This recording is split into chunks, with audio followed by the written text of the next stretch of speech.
ಮತದಾನದ ಹಕ್ಕನ್ನ ಕಸಿದುಕೊಳ್ಳುವ ದಿನ ದೂರವಿಲ್ಲ ಎಂದ ನಟ ಹೋರಾಟಕ್ಕೆ ಧ್ವನಿಗೂಡಿಸಿದ್ದಾರೆ. ನಮ್ಮ ಹೋರಾಟ, ನಮ್ಮ ಹಕ್ಕನ್ನ ಕಗ್ಗೊಲೆ ಮಾಡಲಾಗಿದೆ, ಅಂಕಿಅಂಶ ಸಹಿತ ಆರೋಪ ಮಾಡಿದ್ರೋ ಆವಾಗ ಮತಕಳ್ಳತನ ವಿಚಾರ ಮತ್ತಷ್ಟು ಚರ್ಚೆಗೆ ಗ್ರಾಸಾಯಿತು.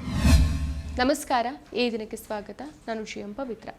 ಮಹದೇವಪುರ ವಿಧಾನಸಭಾ ಕ್ಷೇತ್ರದಲ್ಲಿ ನಡೆದಿದೆ ಎನ್ನಲಾದ ಮತಗಳ್ಳತನದ ಬಗ್ಗೆ ಲೋಕಸಭೆಯ ವಿಪಕ್ಷ ನಾಯಕ ರಾಹುಲ್ ಗಾಂಧಿ ಬಿಡುಗಡೆ ಮಾಡಿರುವ ದಾಖಲೆಗಳ ಬಗ್ಗೆ ಹೇಳಿಕೆ ನೀಡಿರುವಂತಹ ಬಹುಭಾಷಾ ನಟ ಕಿಶೋರ್ ಕುಮಾರ್, ನಾವು ಬಾಯಿ ಮುಚ್ಚಿಕೊಂಡೇ ಇದ್ರೆ ನಮ್ಮ ಮತದಾನದ ಹಕ್ಕನ್ನ ಇವರು ಸಂಪೂರ್ಣವಾಗಿ ಕಸಿದುಕೊಳ್ಳೋ ದಿನ ದೂರ ಇಲ್ಲ ಅಂತ ಕಳವಳ ವ್ಯಕ್ತಪಡಿಸಿದ್ದಾರೆ. ಈ ಬಗ್ಗೆ ಸಾಮಾಜಿಕ ಜಾಲತಾಣದಲ್ಲಿ ಪೋಸ್ಟ್ ಮಾಡಿರೋ ಇವರು ಆಪರೇಷನ್ ಮಹದೇವಪುರ್ ಭಾರತೀಯ ಪ್ರಜಾಪ್ರಭುತ್ವ ಮತ್ತು ಭಾರತೀಯ ಸಂವಿಧಾನವನ್ನ ಕಗ್ಗೊಲೆ ಮಾಡಿದ ದೇಶದೊಳಗಿನ ಭಯೋತ್ಪಾದಕರನ್ನ ಬಯಲಿಗಿಳಿದಿದೆ ಅಂತ ಜರೆದಿದ್ದಾರೆ.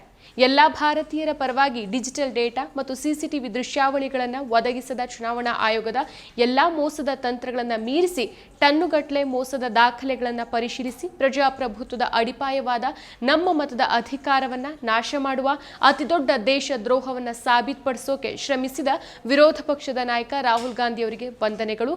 ಇದು ರಾಹುಲ್ ಗಾಂಧಿ ಅಥವಾ ವಿರೋಧ ಪಕ್ಷದ ಹೋರಾಟ ಅಲ್ಲ, ನಮ್ಮ ಹೋರಾಟ. ನಮ್ಮ ಹಕ್ಕನ್ನ ಕಗ್ಗೊಲೆ ಮಾಡಲಾಗಿದೆ ಅಂತ ನಟ ಕಿಶೋರ್ ಕುಮಾರ್ ತಿಳಿಸಿದ್ದಾರೆ. ಈಗಲೂ ನಾವು ಎದ್ದು ನಿಲ್ಲೋದಿಲ್ವಾ? ಈಗಲೂ ಯಾವುದೇ ತನಿಖೆ ಇರೋದಿಲ್ವಾ? ಇದು ಹೊಸ ಸಾಮಾನ್ಯ ಆಗ್ತಾ ಇದೆಯಾ? ಉಪರಾಷ್ಟ್ರಪತಿಯ ಹುದ್ದೆಯಂಥ ಉನ್ನತ ಹುದ್ದೆಯ ರಾಜೀನಾಮೆಯಂತೆ, ಚುನಾವಣಾ ಬಾಂಡ್ನಂತಹ ದೊಡ್ಡ ಮತ್ತು ಅಸಂವಿಧಾನಿಕ ಹಗರಣದಂತೆ.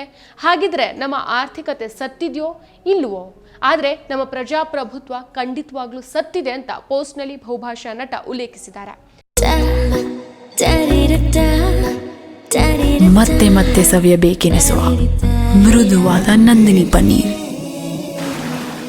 ನಾವು ಬಾಯಿ ಮುಚ್ಚಿಕೊಂಡೇ ಇದ್ರೆ ನಮ್ಮ ಮತದಾನದ ಹಕ್ಕನ್ನು ಇವರು ಸಂಪೂರ್ಣವಾಗಿ ಕಸಿದುಕೊಳ್ಳೋ ದಿನ ದೂರ ಇಲ್ಲ. ದೇಶದ ಜನ, ಮಾಧ್ಯಮಗಳು, ನ್ಯಾಯಾಂಗ, ಅಧಿಕಾರಶಾಹಿ ಮತ್ತು ರಾಜಕಾರಣಿಗಳು ಈ ದೇಶದ್ರೋಹದ ಭಾಗ ಆಗೋಕೆ ನಿರಾಕರಿಸಿ ಈ ದೇಶದ್ರೋಹಿಗಳ ವಿರುದ್ಧ ನಿಲ್ಲಬೇಕು ಅಂತ ಬಹುಭಾಷಾ ನಟ ಕಿಶೋರ್ ಕುಮಾರ್ ತಿಳಿಸಿದ್ದಾರೆ. ಮಹಾರಾಷ್ಟ್ರ ಚುನಾವಣೆ ನಂತರ ಮತಗಳ್ಳತನ ಹೆಸರಿನೊಂದಿಗೆ ರಾಹುಲ್ ಚುನಾವಣಾ ಆಯೋಗದ ವಿರುದ್ಧ ಆರೋಪ ಮಾಡಿದ್ರು. ಬಿಹಾರ್ ವಿಚಾರದಲ್ಲೂ ಇದೇ ಆಯಿತು. ಯಾವಾಗ ರಾಹುಲ್ ಗಾಂಧಿ ಒಂದು ನಿರ್ದಿಷ್ಟ ಕ್ಷೇತ್ರದ ವಿಚಾರ ಮುಂದಿಟ್ಕೊಂಡು ಅಂಕಿಅಂಶ ಸಹಿತ ಆರೋಪ ಮಾಡಿದ್ರೋ ಆಗ ಮತಕಳ್ಳತನ ವಿಚಾರ ಮತ್ತಷ್ಟು ಚರ್ಚೆಗೆ ಗ್ರಾಸಾಗತ್ತೆ. ಬೆಂಗಳೂರಿನ ಮಹದೇವಪುರ ಕ್ಷೇತ್ರದಲ್ಲಿ ಮತಕಳ್ಳತನ ಆಗಿದೆ ಅನ್ನೋ ರಾಹುಲ್ ಗಾಂಧಿ ಆರೋಪಕ್ಕೆ ಮುಖ್ಯಮಂತ್ರಿ ಸಿದ್ದರಾಮಯ್ಯ ಮತ್ತು ಉಪಮುಖ್ಯಮಂತ್ರಿ ಡಿ ಕೆ ಶಿವಕುಮಾರ್ ಧ್ವನಿಗೂಡಿಸಿದ್ದು ಚರ್ಚೆಯನ್ನ ಕಾವೇರುವಂತೆ ಮಾಡಿದೆ.